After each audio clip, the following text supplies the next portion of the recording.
السلام علیکم ورحمۃ اللہ وبرکاتہ۔ خیر مقدم ہے آپ کا فدا نامے میں۔ دوستو، ہمیں محرم الحرام کے پرسعید موقع پر ایک نام حضرت عباس علمبردار رضی اللہ عنہ کا نام کافی زیادہ سننے میں ملتا ہے۔ حضرت عباس رضی اللہ عنہ کا نسب بلند و معروف ہے اور ان کا گھرانہ بھی عظمت و شرف کا حامل رہا ہے۔ وہ حضرت علی رضی اللہ عنہ کے خاندان کے فرد ہیں۔ حضرت عباس رضی اللہ عنہ کی والد گرامی کا نام حضرت امیر المومنین حضرت علی بن ابی طالب رضی اللہ عنہ ہے۔ حضرت عباس رضی اللہ عنہ کی والدہ گرامی کا نام حضرت فاطمہ بنت حزام بنت خالد تھا، جو کہ ام البنین کے نام سے مشہور ہیں۔ حضرت عباس رضی اللہ عنہ کے نانا کا نام عالم عرب کے شرف کے ستون کی حیثیت سے ہے، جو اپنی شجاعت اور بہادری اور جود و سخا کی وجہ سے مشہور تھے۔ حضرت عباس رضی اللہ عنہ کے والدہ کا خاندان بھی شجاعت و شہامت اور بلندی و بے مثل و بے مثال رہا، اور اسی طرح ان کے والد کی جانب سے بھی خاندان ہمیشہ عزت و شرف کا حامل رہا۔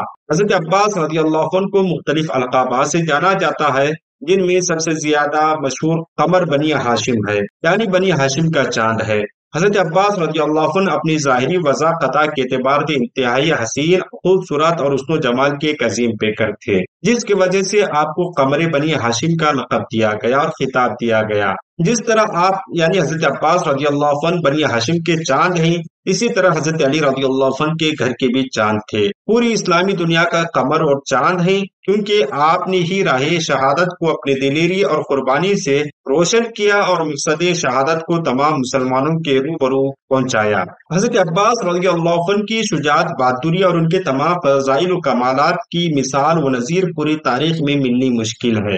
کربلا کے میدان میں حضرت عباس رضی اللہ عنہ نے جس عزم، حوصلہ، شجاعت اور بہادری اور ثابت قدمی کا مظاہرہ کیا، اس کو بیان کرنے کا مکمل حق کبھی ادا نہیں ہو سکتا۔ حضرت عباس رضی اللہ عنہ اپنے مضبوط ترین ارادہ، عزم و حوصلے کے اظہار سے ابن زیاد ملعون کے لشکر کو نفسیاتی طور پر بالکل ایسے ہی بھاگنے پر مجبور کر دیا جیسے انہوں نے میدان جنگ میں تنہا ان ملعونوں کو اپنی تلوار اور شجاعت سے بھاگنے پر مجبور کر دیا تھا۔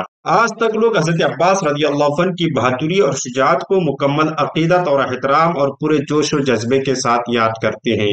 آج تک کوئی ایسا شخص نہیں دیکھا گیا جو اتنے زیادہ دکھ، درد اور غموں کے سچور ہونے کے باوجود ہر طرح کے اسلحہ سے لیس ہزاروں فوجیوں پر اکیلا بھاری رہا ہو اور اکیلا حملہ کیا ہو۔ حضرت عباس رضی اللہ عنہ عظیم ترین صفات اور فضائل کا مظہر تھے۔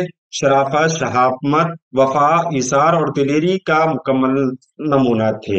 واقعی کربلا میں حضرت عباس رضی اللہ عنہ نے مشکل ترین اور مصائب سے بھرے لمحات میں اپنے آقا مولا حضرت امام حسین رضی اللہ عنہ پر اپنی جان قربان کی اور مکمل وفاداری اور کا مظاہرہ کیا، اور مصائب کے پہاڑوں کو اپنے اوپر ٹوٹتے ہوئے دیکھا، لیکن ان کے عزم و حوصلہ، ثابت قدمی اور وفا میں ذرہ برابر بھی کمی نہیں آئی۔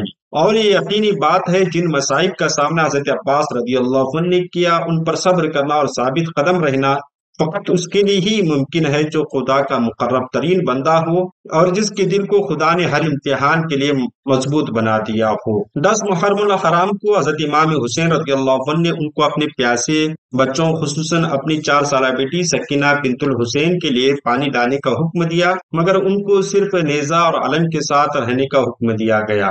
اس کوشش میں انہوں نے اپنے دونوں ہاتھ کٹوا دیے اور شہادت پائی، اور اس دوران ان کو پانی پینے کا بھی موقع ملا، مگر 3 دن کے بھوکے پیاسے شیر نے پانی پینا گوارا نہیں کیا۔ وہ تو پانی پی لیں اور خاندان رسالت پیاسا رہے۔ شہادت کے بعد جیسے باقی شہداء کے ساتھ سلوک ہوا، ویسا ہی حضرت ابوالفضل عباس رضی اللہ عنہ کے ساتھ ہوا۔ ان کا سر کاٹ کر نیزے پر لگایا گیا اور جسم مبارک کو گھوڑوں کے سموں سے پامال کیا گیا، اور ان کا روضہ اقدس عراق کے شہر کربلا میں، جہاں پہلے ان کا جسم دفن کیا گیا اور بعد میں شام سے واپس لا کر ان کا سر بھی دفن کر دیا گیا۔ دریائے فرات جو ان کے روضے سے کچھ فاصلے پر تھا، اب ان کی قبر مبارک کے ارد گرد چکر لگاتا ہے۔